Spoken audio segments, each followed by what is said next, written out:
तो गाइस स्वागत है आप सभी का डेड मेंशन की एक और न्यू वीडियो में। और आज हम बात करने वाले हैं उसके चैप्टर नंबर 43 के बारे में। अब इस चैप्टर की शुरुआत में हमें SGT एंटरटेनमेंट का वही बिल्डिंग दिखाया जाता है जहां पर ये सब लोग अपनी फुल टू प्लानिंग में लगे हुए थे और मैरी ने इन सबको एक तोड़ू प्लान बताया था जो था मोआ का एक ब्रांड न्यू कॉन्सर्ट। और उसकी ये बात सुनकर शॉन उसे कहता है, अबे गधे की बच्ची, इतनी इंटेंस सिचुएशन में तुझे यहाँ पर मुजरे वाला कॉन्सर्ट करना है? ऐसा मत बोलो, आखिर मुजरे से तुम्हारा क्या मतलब है? ये कमाल की स्ट्रेटेजी है, लेकिन अगर हम ऐसा करेंगे तो हम उनके मुकाबले कुछ ज्यादा एक्सपोज नहीं हो जाएंगे। हमें उसी चीज का तो फायदा उठाना है शॉन। फायदा? अबे मुझे तो बता आखिर कैसा फायदा? भले ही वो लोग हम पर कहीं से भी अटैक करे, पर अभी हमारे पास पूरा का पूरा मौका है कि उस कॉन्सर्ट की जगह और टाइमिंग दोनों हम डिसाइड करें। यानी कि ये कॉन्सर्ट हमारे ही प्लान का पार्ट है, तो इससे हमें फायदा हो सकता है। और रही बात मोआ की, तो वो तो बस एक चारा है। वेल इसके बाद हम देखते हैं रैचल को जो उस प्लानिंग वाले रूम से बाहर निकल गई है और फोन पर अभी किसी से बात कर रही है। हेलो, क्या तुम एरिक बात कर रहे हो? मैंने तुम्हारे भाई कॉनर से भी बात करने की कोशिश की। रैचल रैचल रैचल रैचल, क्या सच में ये तुम्हारी आवाज है रैचल? और ये आवाज सुनकर रैचल पहचान जाती है कि ये डेमियन की आवाज है। और फिर वो उससे पूछती है कि क्या उन दोनों भाइयों ने तुम्हारा स्कैरियोट ज्वाइन कर लिया? कौन सी साइड बे, कौन सी साइड? हमें अपने लोगों में इस तरीके का कचरा नहीं चाहिए। तो आखिर क्या हुआ है उनके साथ? तुमने क्या किया है उन लोगों के साथ? वैसे ये काफी अच्छा सवाल है, लेकिन तू खुद ही गैस कर लेना रैचल कि आखिर मैंने इनके साथ क्या किया होगा। इन दोनों गधों ने बातों बातों में ही ये बक दिया कि उस मोआ नाम की बिच का असली नाम मॉर्गन है। और ऐसा बोलते हुए वो रैचल का कॉल तुरंत ही कट कर देता है। पर तभी डेमियन दिखता है कि वहाँ पर शिका आ रही है। वेल आई होप कि आप लोग इसे भूल ना गए हो, ये भी नॉल की टीम का हिस्सा है और पहले भी हमने इस छमिया को नॉल के साथ देखा है। अब शिका को यहाँ पर देखकर डेमियन थोड़ा सा सरप्राइज तो होता है, लेकिन फिर उसके दिमाग में एक खुराफाती ख्याल आता है। वाह, ये काम तो करेगा। शिका मेरी जान, क्या मुझ पर एक फेवर करोगी? वेल शिका की शक्ल देखकर इतना तो साफ पता चलता है कि ये कोई अजीबोगरीबी इंसान है।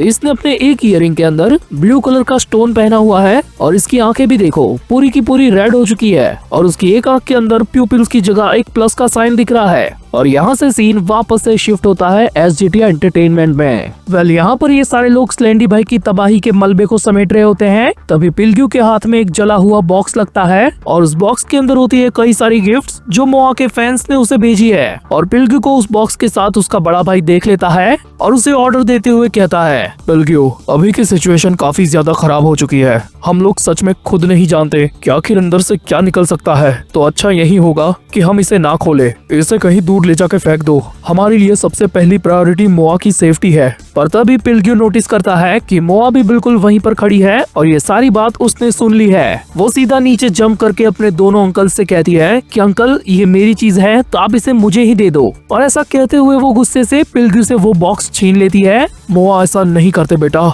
हम तुम्हें सेफ रखना चाहते हैं, हमें नहीं पता कि उसके अंदर क्या है। मेरी बात मानो बेटा, अभी के लिए ये चीजें हमारे लिए मायने नहीं रखती। लेकिन मोआ पगली गुस्से में रोते हुए अपने अंकल से कहती है कि नहीं, ये मेरे फैंस ने मेरे लिए भेजा है, आखिर आपकी जरूरत कैसे हुई कि आप इसे फेंक दोगे, वो भी मुझसे पूछे बिना। पर तभी उसका बड़ा अंकल उसे कहता है, बहुत हो गया मोआ, क्या तुम देख नहीं सकती कि यहाँ पर सबकी क्या हालत है? आखिर तुमको क्या लगता है हम सब यहाँ पर क्या कर रहे हैं? लेकिन अंकल इतना ज्यादा ओवर प्रोटेक्टिव होने की जरूरत नहीं है, मैं सब कुछ संभाल सकती हूँ। मैंने कहा ना नहीं तो नहीं, आखिर तुम मेरी बात क्यों नहीं मान रही? मैं नहीं चाहता कि कोई तुम्हें तकलीफ पहुँचाए मोआ, मेरा काम है तुम्हें प्रोटेक्ट करना और यही एक इकलौती चीज है जो मैं तुम्हारे लिए अभी की सिचुएशन में कर सकता हूँ। तो तुम समझा करो मेरी बात को। और अपने अंकल के मुंह से ये सारी बातें सुनकर मोआ रोने लगती है और तुरंत ही वहाँ से चली भी जाती है। एंड ये सारी चीजें देखकर पिल्ग्यू अपने बड़े भाई से पूछता है, बड़े भाई आपने ऐसा क्यों किया? मुझे नहीं पता पिल्ग्यू, मुझे बस इतना पता है कि मैं तुम्हें और मोआ को तकलीफ में नहीं देखना चाहता और मैं किसी को खोना भी नहीं चाहता। मैं वही चीज कर रहा हूँ जो इस वक्त में करी जानी चाहिए। और हम देखते हैं कि इन सारी चीजों को शॉन ऊपर के फ्लोर पर खड़ा होकर सब कुछ देख रहा है। और यहाँ से सीन शिफ्ट होता है और हम देखते हैं एक वीक के बाद का सीन, जहाँ पर एक बड़े से स्टेडियम के अंदर मोआ का कॉन्सर्ट हो रहा है और स्टेडियम के अंदर उसी की तैयारियों के साथ अनाउंसर अनाउंसमेंट करता है कि अब बस 30 मिनट के अंदर कॉन्सर्ट शुरू होगा। ऑलराइट एवरीवन, आप सब लोग तैयार है ना? प्लीज मेहरबानी करके अपनी उसी जगह पर डटे रहना जो जगह मैंने तुम सबको असाइन की है। वेल मैरी अभी बैक स्टेज रहकर सारी चीजों पर नजर रख रही है और अपनी गैंग के सारे बंदे चारों तरफ फैल चुके हैं। हम देखते हैं छोटे यूजिन को, जो छोटा सा सिक्योरिटी गार्ड बना हुआ है, जिसे देखकर आते जाते लोग खुश हो रहे हैं और वो अभी पार्किंग एरिया में है और उसके साथ पार्टनरशिप में अभी यूरी भी होता है। अबे यार क्या बकवास है, कितनी गंदी कॉस्ट्यूम है ये। अरे भाई मुझे तो तू एकदम कंफर्टेबल लग रहा है यार, तू अपना बेड भी घुमा सकता है इस कपड़े में। ओके, मुझे पता चल गया तुम दोनों कहाँ पर हो। अब मुझे बताओ डिमिट्री, आखिर तुम जिस जगह पर हो वहाँ पर क्या हालचाल है। वेल हम देखते हैं डिमिट्री को, जो भाई सूट बूट में काफी ओपी लग रहा है। लिटरली लड़कियां मर रही है उस पे और वो मैरी को कहता है मैं स्टेडियम की फ्रंट साइड पर हूँ, बिल्कुल गेट पर। ज्यादातर लोग कॉन्सर्ट अटेंड करने के लिए यहीं से एंटर कर रहे हैं और अभी तो यहाँ पर कोई दिक्कत की बात नहीं है। तो आखिर में बची मैडम रैचल। आखिर तुम कहाँ पर हो रैचल, इस पूरी भीड़ के अंदर।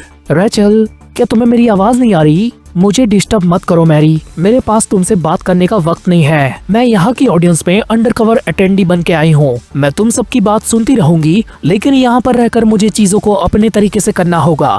ठीक है रैचल, जैसा तुम कहो। लेकिन अब आखिर में शॉन, मुझे बताओ कि आखिर तुम्हारा क्या स्टेटस है? क्या तुम्हें ऊपर से सब कुछ सही से दिख रहा है? वेल हम देखते हैं कि शॉन भाई को बिल्कुल बैटमैन वाली पोजीशन दे रखी है। भाई सीधा स्टेडियम में बने स्टेज के ऊपर खड़ा है और वहाँ से सारी चीजों पे नजर रख रहा है। हाँ, यहाँ से मैं सब कुछ वैसे देख तो सकता हूँ, लेकिन मुझे यहाँ से कोई घुसपैठिया दिख नहीं रहा है। मुझे पक्का पता है वो लोग इंतजार कर रहे हैं कि कब कॉन्सर्ट स्टार्ट हो और बाद में वो लोग धाबा बोल दे। यानी कि सब लोग अपनी अपनी पोजीशन पे सेट हो चुके हैं और तभी शॉन देखता है अंकल पिलग्यू को और वो उनको कांटेक्ट करके कहता है मैं आप सब अंकल्स को एक खास चीज कहना चाहता हूँ, अपने आप को इतनी ज्यादा तकलीफ मत दिया करो। ऐसा करने से आप लोग खुद ही इंजर्ड हो रहे हो। आप लोगों का बस एक ही काम है, आपको मोआ पर नजर रखनी है बस, और कुछ भी नहीं, क्योंकि वो हम है जो यहाँ पर आज एनिमीज से लड़ेंगे। ठीक है, लेकिन अब तो तुम भी हमें अंकल्स कह रहे हो। अरे यार वो तो मॉर्गन भी बोलती है, इसलिए मेरे मुंह से निकल गया। तुम यार तुम भूल जाओ कि मैंने तुमको अंकल कहा।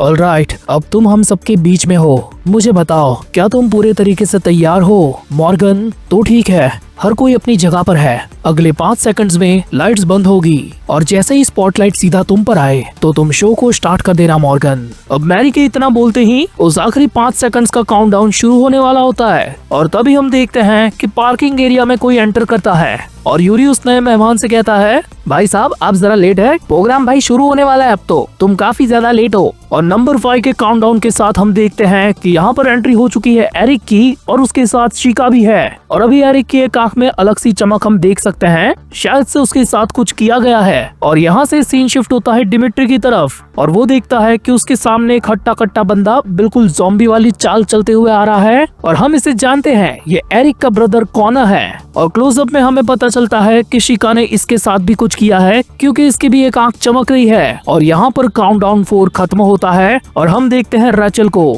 जिसको कोई पीछे से हाथ देकर बुलाता है और ये होता है वही बचकाना बुड्ढा जिसको स्लैंडी ने चूना लगाया था और उसने अभी रैचल को गन पॉइंट पे स्टॉप कर दिया होता है। और यहाँ पर खत्म होता है काउंटडाउन 3 और हम देखते हैं शॉन को और उसके सामने भी कोई आ चुका है। और काउंटडाउन नंबर 2 के साथ हम देखते हैं कि ये और कोई नहीं बल्कि डेड मेंशन का जॉन विक एके स्लैंडी है। और अभी करंटली शॉन काफी ज्यादा सीरियस होकर स्लैंडी के साथ सेकंड राउंड करने के लिए तैयार होता है क्योंकि पहले राउंड में फाइट अधूरी रह गई थी। और अगले ही सेकंड हम देखते हैं कि काउंटडाउन 1 के साथ मोआ का कॉन्सर्ट स्टार्ट हो जाता है और उसी के साथ शॉन और स्लैंडी एक दूसरे की तरफ काफी स्पीड में बढ़ते हैं। भाई ये दोनों लिटरली पागल है, ये दोनों साले स्टेज के ऊपर फाइट करने वाले हैं और यहीं पर ये चैप्टर एंड हो जाता है। मतलब भाई अगले चैप्टर से जबरदस्त लेवल की तबाही देखने को मिलने वाली है। और अगर आपको ये वाली वीडियो पसंद आई हो तो प्लीज इसे लाइक कर देना और चैनल पर नए हो तो चैनल को भी सब्सक्राइब कर देना। एंड मैं मिलता हूँ बहुत ही जल्द आपको अगली वीडियो में।